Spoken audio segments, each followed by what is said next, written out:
आप दरअसल stock market में इन्वेस्ट नहीं कर रहे हो, आप एक कंपनी में कर रहे हो जो स्टॉक मार्केट में है। क्या मुझे टाइम वेस्ट करना चाहिए या नहीं? मुझे यह सब पता चलता है रेशियोज को ध्यान देने के बाद। ये अर्निंग पर शेयर बहुत ही इंपॉर्टेंट रोल प्ले करता है। 20 रुपीज है, 30 रुपीज है, 40 रुपीज, आप कैसे करते हैं? और वो दरअसल सबसे हाईएस्ट नेटवर्थ है इतिहास में। जितने भी कंपनीज लिस्टेड हैं पूरे दुनिया भर में, उनका नेटवर्थ हाईएस्ट है। क्या आपने कभी सोचा है कि जो स्टॉक मार्केट में इतनी उथल पुथल होती रहती है, इसके पीछे राज क्या है? नमस्कार दोस्तों, मैं हूं मानसी और आप देखना शुरू कर चुके हैं फ्रीडम ऐप का मनी हिंदी चैनल, जहां आज आपको हमारे मेंटर CS सुधीर जी आपको इतनी सारी ऐसी राज की बातें बताएंगे ना कि आखिर स्टॉक मार्केट के पीछे ऐसे कौन से फैक्टर्स छुपे हैं जो कभी तो स्टॉक्स को एकदम आसमान पर चढ़ा देते हैं और कभी बिल्कुल ही जमीन पर गिरा देते हैं। क्या है इसके पीछे का राज? आज इसी राज से पर्दा हटने वाला है। तो क्या आप तैयार हैं? हमारे मेंटोर अपने एक्सपीरियंस से आपको बताएंगे और समझाएंगे कि आखिर ऐसे कौन से तरीके हैं जिनसे सप्लाई और डिमांड और इकोनॉमिक फैक्टर्स और स्टॉक मार्केट के इंडिकेटर्स पर ऐसा क्या इम्पैक्ट पड़ता है कि इतनी ज़्यादा उथल पुथल मार्केट में होने लगती है। इस बात की तो गारंटी है कि ये वीडियो देखने के बाद अब मार्केट ट्रेंड्स को कैसे जानना है, पहचानना है, अपने इन्वेस्टमेंट्स को और कैसे सही दिशा देनी है, ये सब तो आप पक्का ही सीखने वाले हैं। इसी के साथ साथ आप ये भी सीखेंगे कि कैसे इन्वेस्टर्स के सेंटिमेंट्स इन सारे फैक्टर्स को और इम्पैक्ट डालते हैं।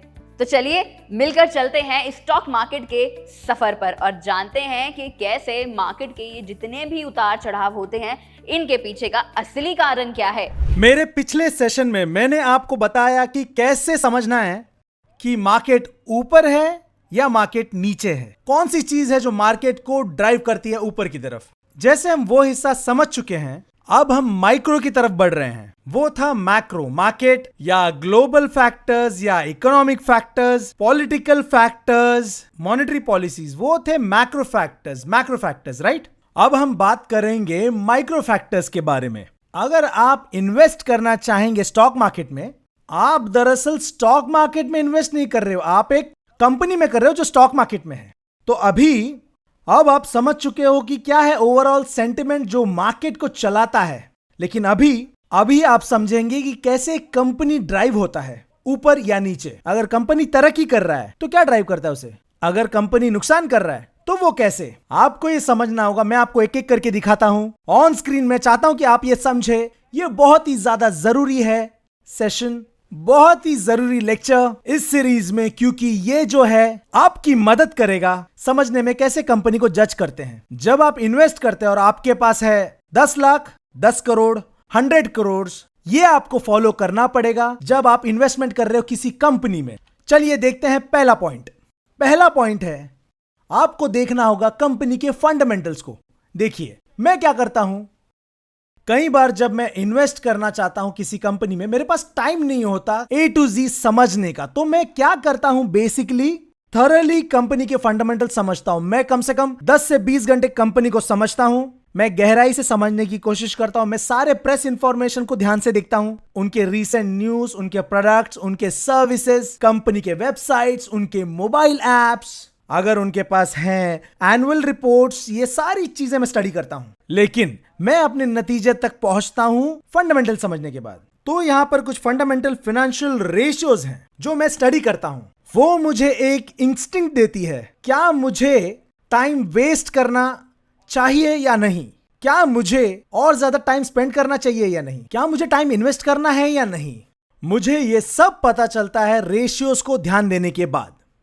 तो मैं आपको बताऊंगा कि क्या आपको ये टाइम इन्वेस्ट करना चाहिए किसी कंपनी में या नहीं। मैं आपको हेल्प करूंगा ये डिसाइड करने में। तो आपको देखना है ये 8 रेशियोज, मेरा मतलब है 8 फंडामेंटल फाइनेंशियल एस्पेक्ट्स। अगर इन चीजों को आप नोट करके रखें, ये आपकी मदद करेगा। चलिए देखते हैं एक एक करके। फर्स्ट पॉइंट है अर्निंग पर शेयर। तो मैं आपको एक्सप्लेन कर रहा था ये जो टर्मिनोलॉजीज के पार्ट में भी ये अर्निंग पर शेयर बहुत ही इंपॉर्टेंट रोल प्ले करता है। अगर एक कंपनी जो कि लिस्टेड है मार्केट में, अगर वो पोस्ट नहीं कर रहा है decent amount of earning per share, इसका मतलब है कि कंपनी कुछ अच्छा खासा नहीं कर रही है। तो मैं चाहता हूं कि आप समझे क्या है अर्निंग पर शेयर। क्या ये 10 रुपीज है, 20 रुपीज है, 30 रुपीज है, 40 रुपीज है? आप कैसे करते हैं? Total net profit by total number of shares, ये आपको बताएगा क्या है earning per share. Earning per share बहुत ही इंपॉर्टेंट पैरामीटर है। ये कुछ ऐसा है जो आपको डिसाइड करना है। आपको देखना अर्निंग पर शेयर, वो है नंबर 1।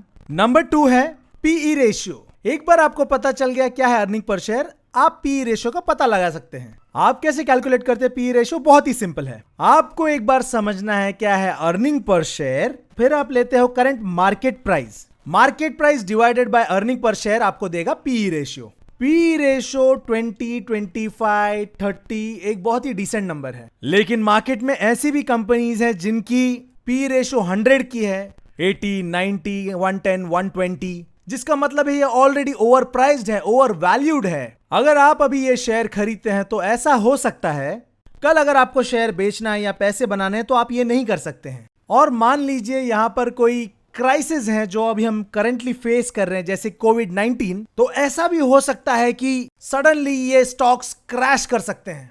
तो ये देखना बहुत जरूरी है, स्पेशली उन कंपनीज की पी बहुत लो है, जिसका मतलब है जिनके पास पी है 10, 12, 15 और उसके साथ सॉलिड फंडामेंटल्स भी। ये अच्छा है, लेकिन यहां पर कुछ ग्रोथ स्टॉक्स भी हैं जो कि बहुत अच्छे हैं, बहुत ही अच्छे हाई ग्रोथ ट्रेजेक्टरी, लेकिन उसके साथ जो है बहुत ही ज्यादा हाई पी जो हो सकता है 100, 80, 90। ये डिपेंड करता है आपके इन्वेस्टमेंट माइंडसेट के साथ, जो कि बहुत ही इंपॉर्टेंट रोल प्ले करता है। मैं चाहता हूं आप चेक करें। मैं आपको वैसे बताने वाला हूं कैसे प्रैक्टिकली डिसीजन लेते हैं। चलिए इसे अभी देखते हैं। ये था सेकेंड वन। थर्ड पॉइंट है प्राइस टू बुक रेशियो। ये भी बहुत इंपॉर्टेंट है। मैंने आपको ये सिखाया था टर्मिनोलॉजीज में भी। प्राइस टू बुक रेशियो ये बेसिकली है, मान लीजिए एक पर्टिकुलर कंपनी के पास है बुक वैल्यू या फिर नेटवर्थ वो भी 100 करोड़ का, और मान लीजिए मार्केट वैल्यू उस कंपनी का है 500 करोड़ का, जिसका मतलब प्राइस टू बुक रेशियो है लिटरली 50, जिसका मतलब ये बहुत ज्यादा है। आपको ये ध्यान से देखना होगा। देखिए ये जो है, जैसे कि कंपनीज जो हैं, बर्कशायर जो कि वॉरेन बफेट की कंपनी है, उसकी नेटवर्थ है 360 बिलियन और मार्केट वैल्यू जो है वो है क्लोज टू $1 ट्रिलियन, और वो दरअसल सबसे हाईएस्ट नेटवर्थ है इतिहास में। जितने भी कंपनीज लिस्टेड हैं पूरे दुनिया भर में, उनका नेटवर्थ हाईएस्ट है। तो आपको दरअसल उस नेटवर्थ को भी देखना होगा, क्योंकि नेटवर्थ कहता है, मान लीजिए कल कंपनी कोलैप्स होता है लेकिन आपके पास इतना सारा नेटवर्थ है तो उससे आप पैसा बना सकते हैं। प्राइस टू बुक रेशियो है ये। फोर्थ पॉइंट है डेट टू इक्विटी रेशियो। तो क्या है डेट टू इक्विटी रेशियो? आपको यह समझना है क्या ये कंपनी के पास जो डेथ है वो इक्विटी से ज्यादा है या नहीं। जहां तक हम देखते हैं वो 0.5 जो है वो आइडियल नंबर है। कुछ कंपनीज की होती है 1 भी, क्योंकि बैंकिंग स्टॉक्स जो हैं उनकी होती है 4, 5, 6, क्योंकि वो लोग बोरो करते हैं और वो पैसे लेंड करते हैं। इसी वजह से डेट टू इक्विटी रेशियो बहुत ज्यादा होती हैं। दोस्तों मैं उम्मीद करती हूँ कि अभी तक की वीडियो में जितनी भी बातें आपको बताई गई हैं वो सब आपको समझ में आई होंगी, लेकिन इसके ऊपर ना और भी बहुत सारी चीजें होती हैं और उसके लिए है फ्रीडम ऐप। फ्रीडम ऐप पर आपको स्टॉक मार्केट से रिलेटेड एक कोर्स मिलेगा, जहां पर आपको एक डिटेल्ड इन्फॉर्मेशन मिलेगी कि कैसे आप स्टॉक मार्केट में इन्वेस्ट कर सकते हैं और अपनी इन्वेस्टमेंट की जर्नी को और बेहतरीन कैसे बना सकते हैं। तो अगर आप भी एक बेहतरीन इन्वेस्टर बनना चाहते हैं तो इस कोर्स को अभी खरीद लीजिए। आपको लिंक जो है वो मेरे चैनल प्रोफाइल और डिस्क्रिप्शन दोनों पर ही मिल जाएगा। चलिए अब वीडियो में आगे बढ़ते हैं। लेकिन उसके बाद जब आप कुछ नॉर्मल कंपनीज को देखते हो, फॉर एग्जाम्पल आप इन्वेस्ट कर रहे हो किसी टेक कंपनी में या फिर आप किसी इंफ्रा कंपनीज में इन्वेस्ट कर रहे हो, जब आप डेट टू इक्विटी रेशियो देखते हो, आपको किसी ऐसी कंपनीज को देखना चाहिए 0.5, 0.6 डेट टू इक्विटी रेशियो। अगर उससे ज्यादा होगा तो वो फेवरेबल नहीं है। जब वो प्रॉफिट्स करेंगे तो उनका ज्यादातर हिस्सा जाएगा पे करने में, इंटरेस्ट पे करने में। ये भी इंपॉर्टेंट है। फिर आता है रिटर्न ऑन इक्विटी। क्या है रिटर्न ऑन इक्विटी? ये दरअसल नेट इनकम जो कि जनरेट किया गया है कैपिटल पे, जिसे कहते हैं इक्विटी कैपिटल कंपनी का। ये भी बहुत इंपॉर्टेंट है क्योंकि ये हमेशा होना चाहिए 20% से भी बहुत ज्यादा। अगर कंपनी कमा रही है नेट इनकम वो भी 20% का कंपनी के इक्विटी कैपिटल पे, तो बहुत अच्छी बात है। और करंट रेशियो जिसका मतलब है वो होना चाहिए 1 से ज्यादा, जिसका मतलब है करंट एसेट्स वो होने चाहिए ज्यादा करंट लाइबिलिटी से, तो वो एटलीस्ट 1 होना चाहिए या 1 से ज्यादा, जिसका मतलब है करंट एसेट है 100 रुपीज और करंट लाइबिलिटी है 50, 100/50 होता है 2, जो कि अच्छा है। अगर करंट लाइबिलिटी ज्यादा है और कल अगर क्राइसिस हुए तो वो लोग मैनेज नहीं कर पाएंगे, इसका मतलब। और डिविडेंड, क्या डिविडेंड बढ़ रहा है इन पिछले 5 सालों में या फिर वो नीचे जा रहा है? यहां पर कुछ पुरानी कंपनीज हैं जो पहले अच्छा कर रही थी, लेकिन अभी कंसिस्टेंटली वो लोग खराब परफॉर्म कर रहे हैं, वो लोग डिविडेंड पे नहीं कर पा रहे, वो लोग नीचे जा रहे हैं। ये बड़ा कंसर्न है। और सेल्स और प्रॉफिट ग्रोथ, यहां पर कुछ कंपनीज हैं जिनकी सेल्स ग्रोथ जो है वो अच्छी नहीं है, भले ही वो प्रॉफिट कर रहे हैं। यहां पर कुछ कंपनीज है जिनकी सेल्स ग्रोथ अच्छी है, लेकिन उनकी प्रॉफिट ग्रोथ जो है नीचे जा रही है। तो आपको देखना चाहिए 10% का जो प्रॉफिट ग्रोथ है, सेल्स ग्रोथ हो रहा है हर साल बार बार। ये भी इंपॉर्टेंट पैरामीटर है जो आपको देखना चाहिए। मैं आपको ये बातें प्रैक्टिकली सिखाऊंगा अगले लास्ट सेगमेंट में, अभी के लिए बस बता रहा हूं। तो अभी एक बार आप जब समझ जाते हैं ये 8 रेशियोज को, आपको ये सारे फंडामेंटल्स देखने मिलेंगे, फाइनेंशियल फंडामेंटल्स सॉलिड। अभी आप देखेंगे कंपनी के बचे हुए एस्पेक्ट्स को। तो अब जब आप समझ चुके हैं फंडामेंटल्स कंपनी के, तो अगली बात जो आपको समझनी चाहिए वो प्रोडक्ट और सर्विसेज कंपनी की। क्या कंपनी की प्रोडक्ट और सर्विसेज अच्छी है? क्या वो फ्यूचरिस्टिक है? क्या उनका डिमांड है?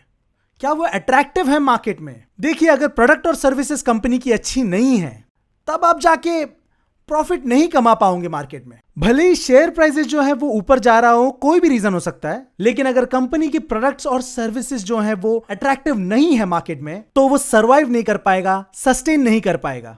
क्योंकि हमने देखा है बहुत सारी कंपनीज इस तरह की जिन्होंने कुछ तरह की हाइप क्रिएट की है स्टॉक मार्केट में उनकी आईपीओ के दौरान, लेकिन उसके बाद वो सस्टेन नहीं कर पाए क्योंकि उनकी प्रोडक्ट एंड सर्विसेज जो है वो उतनी स्ट्रांग नहीं है। वो जरूरी है। तो आप कैसे स्टडी करते हैं? आप जब कन्विंस हो चुके हैं फंडामेंटल से, आपको देखना चाहिए प्रोडक्ट एंड सर्विसेज। क्या उस प्रोडक्ट के बारे में अच्छा ओपिनियन है, अच्छा पब्लिक ओपिनियन है लोगों को? क्या लोग उसे खरीद रहे हैं? उससे भी ज्यादा जरूरी, क्या आप समझते हैं प्रोडक्ट एंड सर्विसेज? कई बार क्या होता है, आप खरीद लेते हो शेयर्स उस कंपनी का, लेकिन आप ABCD भी नहीं जानते उनके प्रोडक्ट के बारे में, ABCD उनकी सर्विसेज के बारे में, वो आपको हेल्प नहीं करेंगी। तो अभी वो प्रोडक्ट बहुत अच्छा है। यहां पे एक कंपनी है जो कि एक फार्मास्यूटिकल कंपनी है जो अपनी दवाइयां बेच रही हैं अमेरिकन मार्केट में और यूके मार्केट में और यूरोपियन मार्केट में।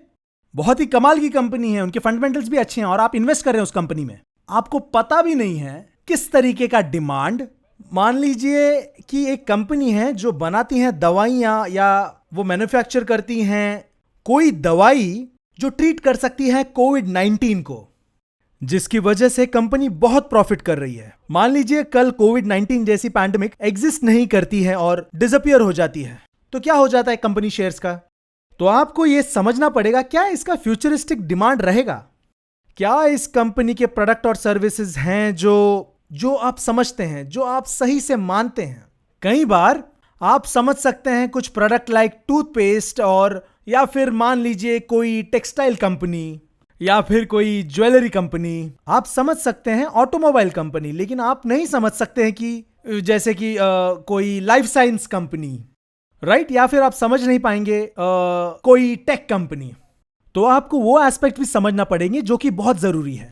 थर्ड पॉइंट मैं चाहता हूं कि आप समझें, वो है क्या ये प्रोडक्ट्स और सर्विसेज रिलेवेंट है इस कंट्री में, इस मार्केट में 5-10 साल के बाद भी? मुझे यकीन है आप जानते हैं कई सारे ऐसे प्रोडक्ट्स हैं पास्ट के जो डिसअपियर हो चुके हैं। कुछ चीजें जो हम इस्तेमाल करते थे, तो क्या हुआ उस नोकिया का? नोकिया एक हाउस होल्ड ब्रांड था, वो हम सब इस्तेमाल कर रहे थे नोकिया के फोन्स, लेकिन सडनली वो गायब हो गए। ब्लैकबेरी जो था वो ब्रांड भी डिसअपियर हो गया, राइट? ये ऐसा ही होता है जैसे टाइपराइटिंग मशीन्स, वो ब्रांड भी डिसअपियर हो गया, आज वो हमारे पास नहीं है, राइट? ऐसे ही कोई भी प्रोडक्ट जो इनोवेट नहीं होता है कंटिन्यूसली, वो गायब हो जाएगा। तो आपको देखना होगा, क्या ये कंपनी फ्यूचर रेडी है? क्या इनके पास कुछ है जो लोग खरीद रहे हैं और वो सिर्फ बेच रहे हैं? वो फ्यूचर के बारे में सोचते नहीं है, वो लोग फ्यूचर के लिए रेडी नहीं है, जिसका मतलब है वो खत्म हो जाएंगे। क्या हुआ मीडिया कंपनीज का? वो सारे मीडिया कंपनीज जो लोग इनोवेट नहीं कर सके, जो लोग री इन्वेंट नहीं कर पाए अपने आप को, जो लोग डिजिटल प्लेटफॉर्म अडॉप्ट नहीं कर पाए, वो लोग दरअसल डिसअपियर हो रहे हैं, वो लोग सर्वाइव नहीं कर पा रहे हैं। आपको स्टडी करनी पड़ेगी इन एस्पेक्ट्स को और फाइंड करना पड़ेगा क्या ये कंपनी सर्वाइव कर पाएंगी अगले 5 साल 10 साल में। तो ये बहुत ही ज्यादा इंपॉर्टेंट है, तो आपको स्टडी करना होगा। इसीलिए मैं कह रहा हूं, अगर आपको सक्सेसफुल होना है स्टॉक मार्केट में, तो आपको कंटिन्यूसली जानना होगा क्या हो रहा है, क्या वो सक्सेसफुल है या नहीं। क्या हो रहा है मार्केट में, क्या हो रहा है ग्लोब में, क्या हो रहा है रिसर्च में, क्या हो रहा है साइंस में, क्या हो रहा है फाइनेंशियल सर्विसेज में, हर जगह पे, एजुकेशन में कंटिन्यूसली आपको स्टडी करना पड़ेगा। ये एसेंशियल है, तब जाके आप प्रेडिक्ट कर पाएंगे ये सारी बातें। नहीं तो कैसे आप सडनली प्रेडिक्ट कर पाओगे क्या होगा 5 साल के बाद? आप एस्ट्रोलॉजर नहीं हो ना। आपके इनपुट्स आपको बहुत फीड करना होगा आपको ब्रेन को, तब जाके ब्रेन आपको बताएगा क्या ये कंपनी फ्यूचर में अच्छा करेगा या नहीं। अगली चीज है जो आपको समझना होगा, क्या इस कंपनी में कोई लो कॉस्ट जैसे कि ड्यूरेबल कॉम्पिटिटिव एडवांटेज है। ये वो है वॉरेन बफेट जो हमेशा इसे फॉलो करते आए हैं। फॉर एग्जाम्पल कंपनीज जैसे कि पेप्सी, कोक, ये बन चुके हैं house hold brand globally. Colgate toothpaste India में ये बन चुका है सिनोनिम टूथपेस्ट के साथ। ऐसे ही क्या आपके पास है ऐसी कोई कंपनी जो बन चुकी है सिनोनिमम उस पर्टिकुलर प्रोडक्ट के साथ? For example xerox, right? Xerox बन चुका है सिनोनिमस जैसे कि फोटोकॉपीज को लेकर, राइट? यहां पर कुछ कंपनीज हैं उस तरह की। तो आपको दरअसल जैसे कि इंडिया में इन्फोसिस बन चुका है सिनोनिमस सॉफ्टवेयर्स में, उसी तरह आपको देखना होगा उन तरीके के कंपनीज जिनके पास है एडवांटेज। और अगर ऐसा नहीं हुआ तो हो सकता है कि थोड़ा सा मुश्किल हो, क्योंकि क्या होता है ऐसी बहुत कंपनीज है जो ठीक ठाक नहीं करती, तो आप उसको कंसिडर नहीं कर सकते एज ए इंडिपेंडेंट। क्योंकि इंडिया में कैफे कॉफी डे ग्रुप बहुत अच्छा कर रही थी। जब उन्होंने आईपीओ अनाउंस किया तो उन्होंने काफी अच्छा किया, लिस्टेड हुआ था, वो बहुत ही सक्सेसफुल आईपीओ था। उसके बाद वो फेल हुए, इवेंचुअली उनके फाउंडर ने सुसाइड कर लिया और बहुत कुछ हुआ। लेकिन उसके बाद वो क्यों हुआ?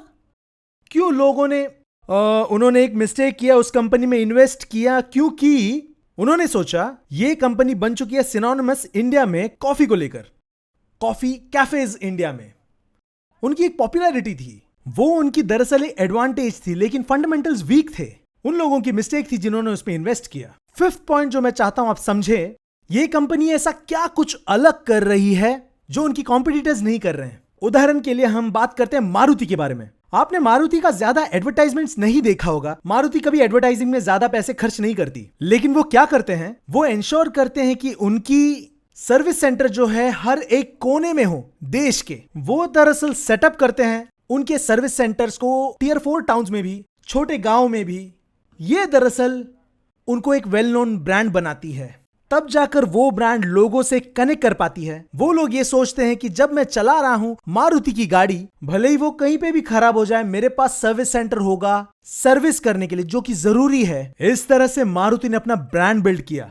इस तरह की बहुत सारी कंपनीज हैं, बहुत ही यूनिक एडवांटेज है। वो लोग कुछ ऐसा करते हैं जो उनकी कॉम्पिटिटर्स नहीं करते हैं। Amazon के मामले में वो क्या करते हैं, कस्टमर ऑब्सेशन। वो लोग कुछ भी कर गुजरते कस्टमर को खुश करने के लिए। उनके पास है वो कट ट्रोथ कंपटीशन भी, उसके बावजूद भी वो फाइट करते हैं। उसी तरह गूगल ये कहता है कस्टमर को सब कुछ फ्री में दे दीजिए। वो मानते हैं कंज्यूमर जो है कस्टमर नहीं है, वो फ्री है, इसलिए लोग भरोसा करते हैं गूगल पर और लोग यूज कर रहे हैं गूगल के प्रोडक्ट्स को, राइट?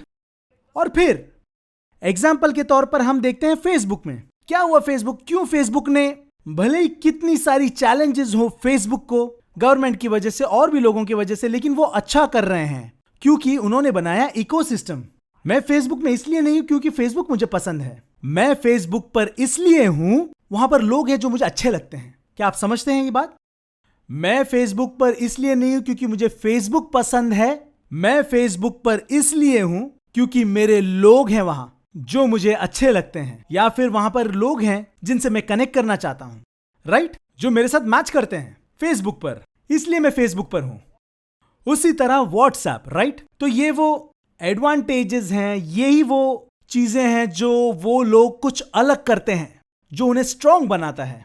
और फिर 6 पॉइंट है ये जानना कि क्या इस कंपनी के पास बहुत ज्यादा डेट है। उन सारी कंपनीज जिनकी बहुत ज्यादा डेट है, अगर उनके पास बहुत ज्यादा डेट है, इन कंपनीज को कल जाके मुश्किल हो सकती है डेट को सर्विस करना। अगर उनकी बहुत ज्यादा डेट है तो एक दिन उन्हें बहुत बड़ी प्रॉब्लम हो जाएगी, वो लोग अपने डेट को सर्विस नहीं कर पाएंगे, जिसका मतलब है इवेंचुअली इनकी प्रॉफिट्स कम हो जाएंगी, उनकी लोन्स पर डिफॉल्ट आ जाएंगी, जिसका मतलब है इनकी इंसॉल्वेंसी प्रोसेसिंग। ऐसी बहुत सारी चीजें आप तो जानते हो। कोई अनिल अंबानी जितना बड़ा, अनिल अंबानी ग्रुप क्राइसिस में चले गए क्योंकि उनकी बहुत ज्यादा डेट्स थी। मैं चाहता हूं कि आप स्टडी करें। उसी वक्त आपको देखना चाहिए बैंकिंग स्टॉक्स। अगर आप देख या खरीद रहे बैंकिंग स्टॉक्स तो आपको देखना चाहिए क्या उस बैंकिंग स्टॉक में बहुत सारा एनपीए, क्योंकि कई सारे बैंक्स हैं बहुत ज्यादा एनपीए उनकी। मान लीजिए उनकी बहुत ज्यादा एनपीए 5%, 6%, 7%, 8%, जिसका मतलब वो कैसे बाउंस बैक करेंगे। अगर ये लोग वापस पे बैक नहीं कर सकते हैं, ये बैंक शायद से कभी भी रिकवर नहीं कर पाएंगी इस क्राइसिस में से, और उनकी बहुत बड़ी इश्यूज होंगी बाद में, लेटर पॉइंट ऑफ टाइम में। फिर आपको देखना है कंपनी की मैनेजमेंट को। 7th इंपॉर्टेंट चीज जो आपको सीखना है वो है कंपनी की मैनेजमेंट। क्या वो एफिशिएंट है, क्या वो क्वालिफाइड है? क्योंकि देखिए, आप किसी भी कंपनी में ऐसे ही इन्वेस्ट नहीं करते, आप इन्वेस्ट करते हैं उसके लोगों को देखकर। एक कंपनी के पीछे जो लोग हैं वो अगर अच्छे नहीं है तो फिर एक कंपनी ज्यादा बिल्कुल नहीं चलेगी। जैसे मैंने आपको शुरुआत में बताया, किसी भी प्रोडक्ट या सर्विस के पीछे एक कंपनी होती है और एक कंपनी के पीछे उसके लोग होते हैं। तो आपको यह जानना है कौन लोग हैं इस कंपनी के पीछे। समझे? यहां एक कंपनी होती है हर एक प्रोडक्ट और सर्विस के पीछे, उसी तरह से लोग होते हैं हर एक कंपनी के पीछे। तो आपको जानना है कौन है वो लोग, लीडर्स जो उसे ड्राइव करते हैं। Chairman, managing directors, CEO, CFO, CIO, CTO, ये वो की लोग हैं जो कंपनी चलाते हैं। अगर आप नहीं जानते वो लोग कौन हैं, उनकी क्रेडिबिलिटी, उनकी क्वालिफिकेशंस, उनकी एफिशिएंसी, उनके पास्ट रिकॉर्ड्स, इसका मतलब है आप एक गलत कंपनी में इन्वेस्ट कर रहे हैं, आप अंधेरे में तीर चला रहे हो। तो आपको क्या जानना चाहिए? आपको जानना चाहिए उनकी स्ट्रैटेजी और गोल्स, क्या उन्होंने डिस्क्लोज किया है, क्या उनके फ्यूचर प्लान्स हैं, उनके मिशन स्टेटमेंट्स क्या है, उनके विजन स्टेटमेंट्स क्या है, उनके स्ट्रैटेजीज क्या है, उनके गोल्स क्या है। आपको बस इतना ही जानना है। ये अवेलेबल होती है, जैसे कि ये एक लिस्टेड कंपनी और लिस्टेड कंपनीज को पब्लिक को दिखाना होता है। उनकी लेंथ ऑफ टेन्योर क्या है, क्या वो इस कंपनी में बहुत टाइम से हैं, क्या ऐसा है कि इस कंपनी के जो लोग हैं वो बार बार चेंज हो रहे हैं। अगर आप जानते हो, मुझे बताया गया था कि मुकेश अंबानी जो है रिलायंस इंडस्ट्रीज में, उनकी एक बहुत ही खास टीम, ये वो लोग हैं जिन्होंने उनके साथ बहुत वक्त तक काम किया था, और उनका नया घर है जिसे कहते हैं एंटिला, जो कि 10,000 करोड़ रुपीस का घर है। उस घर में उनके की टीम मेंबर्स भी उस घर में ही हैं, जो कि बहुत ही ज्यादा जरूरी है, राइट? भले वो उस कंपनी में बहुत वक्त से, वो लोग उस कंपनी के बारे में A to Z जानते हैं। ये बहुत ही इंपॉर्टेंट रोल प्ले करता है। और थर्ड पॉइंट है प्रमोटर्स जो शेयर्स खरीदते हैं और बायबैक्स भी। उसका मतलब क्या है? उसका मतलब यह है, क्या उनके प्रमोटर्स जो कि कीन हैं शेयर्स बायबैक करने के लिए उनके शेयर होल्डर से, या क्या उनके प्रमोटर्स जो हैं उन्होंने अनाउंस किया है उसके बायबैक्स कंपनी से शेयर्स का। ये क्यों जरूरी है? ये इसलिए, अगर प्रमोटर्स या कंपनी ने अगर वो शेयर्स बायबैक कर रही है तो इसका मतलब है वो फ्यूचरिस्टिक है, वो कॉन्फिडेंट है उस कंपनी के बारे में, या फिर वो कभी शेल ऑफ नहीं करते पैसे उनके खुद के शेयर्स को बायबैक करने के लिए, क्योंकि वो उनके कैश फ्लो को इफेक्ट करेगा। लेकिन फिर भी अगर वो कर रहे हैं तो समझ जाइए कि वो बहुत कॉन्फिडेंट है, ये कंपनी बहुत अच्छा करेगी फ्यूचर में। ये बहुत ही सिंपल है, जैसे कि साइंस जो आपको बताती है ये कंपनी बहुत ही अच्छी है।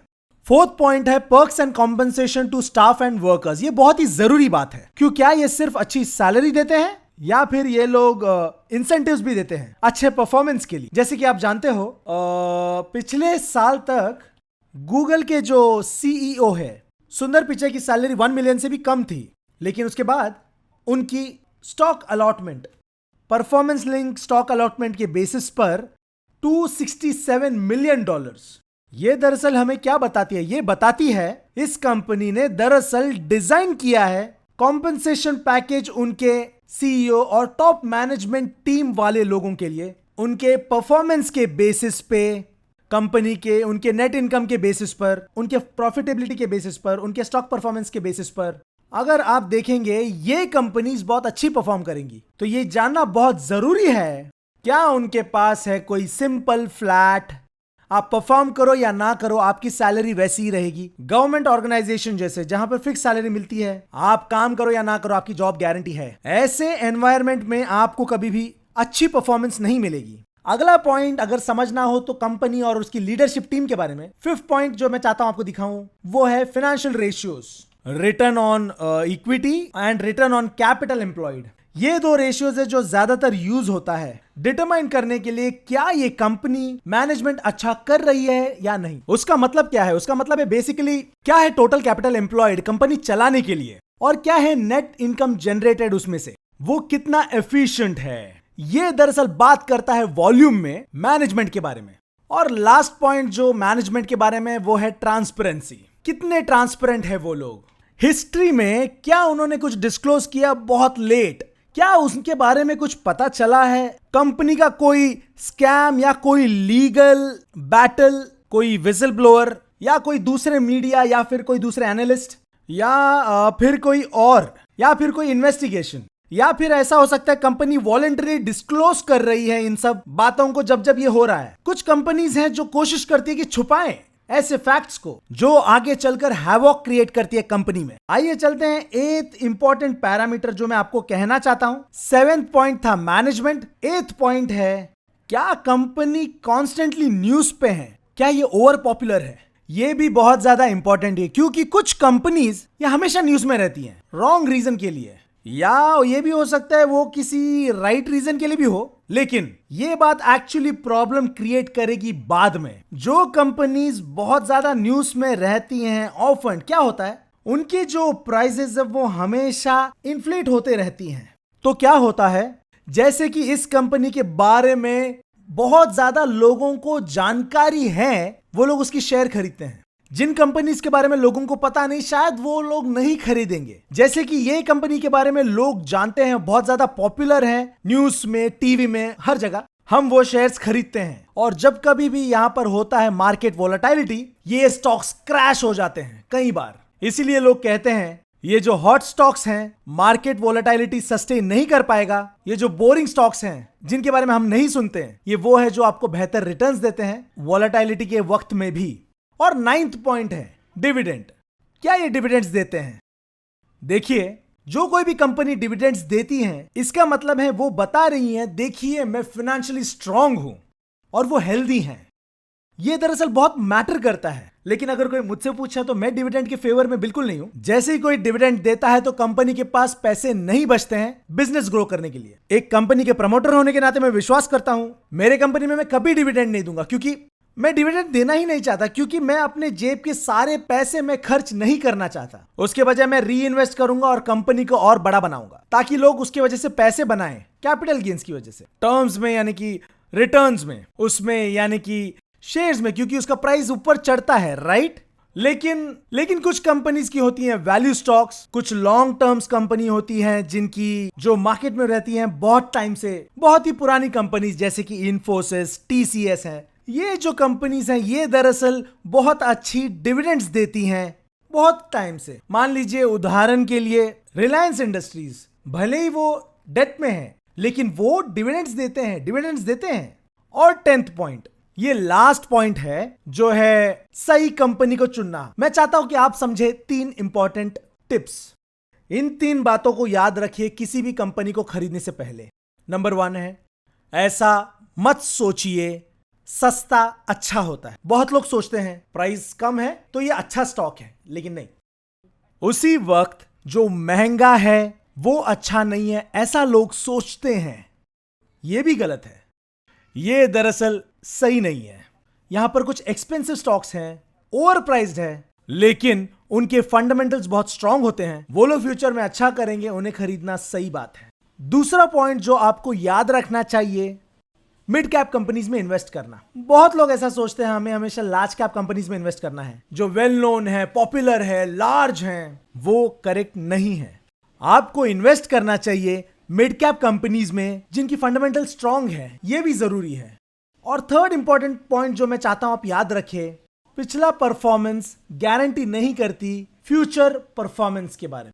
कुछ कंपनी ने पहले बहुत अच्छा किया होगा, इसका मतलब ये नहीं कि फ्यूचर में अच्छा करेगी। मैं चाहता हूं कि आप ये देखें इंट्रिंसिक प्लानिंग, क्या वो फ्यूचर में अच्छा काम करेगी, क्यों वो फ्यूचर में अच्छा काम करेगी, कैसे। मैं चाहता हूं कि आप ये सारी चीजें देखें और फिर डिसीजन ले कि कंपनी में इन्वेस्ट करना है या नहीं। अगर आप कंसिडर कर सकते हैं ये 10 एस्पेक्ट्स को, फिर आप ले पाएंगे एक सही डिसीजन और इन्वेस्ट कर पाएंगे अच्छी कंपनी में, नहीं तो नहीं। अभी आपने स्क्रीन पर सब कुछ देख लिया, आपको सब कुछ पता है। अभी आपको पता है कैसे कंपनी को स्टडी करते हैं। हर बार जब आप एक शेयर प्राइस देखते हैं, आप पहला ऐसा सोचते थे कि ये ऊपर गया या नीचे गया है।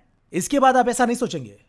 आपको हमेशा स्क्रीन के पीछे क्या चल रहा है वो देखना चाहिए। जो सारे एस्पेक्ट्स मैंने कवर किया है अभी तक, आपको कंसिडर करना चाहिए स्टॉक में इन्वेस्ट करने से पहले। अभी अगले सेशन में मैं बात करूंगा आईपीओ के बारे में। क्या आपको इन्वेस्ट करना चाहिए आईपीओ में, कैसे करना चाहिए इन्वेस्टमेंट एक आईपीओ में, क्या है आईपीओ, आईपीओ के बारे में सारी बातें मैं कवर करूंगा अगले सेशन में। तो जल्दी मिलते हैं अगले वीडियो में, जल्दी आइए। दोस्तों मैं उम्मीद करती हूँ कि आपको जितनी भी इन्फॉर्मेशन अभी इस वीडियो में दी गई है ना, वो समझ में आई होगी, पसंद आई होगी। अगर आपके कोई भी डाउट, सजेशन या फीडबैक रहते हैं ना, तो आप मुझे कमेंट सेक्शन में लिख देना, मैं उनके सारे जवाब आपको वहीं पर दे दूंगी। चलिए वीडियो को जल्दी से लाइक कर दीजिए और अपने सभी जो इन्वेस्टमेंट की जर्नी शुरू करना चाहते हैं उन सभी दोस्तों के साथ भी इसे जरूर शेयर कर देना। फ्रीडम ऐप को डाउनलोड करने का लिंक, जैसे कि मैंने आपको बताया, मेरे चैनल प्रोफाइल और डिस्क्रिप्शन दोनों पर ही मिल जाएगा।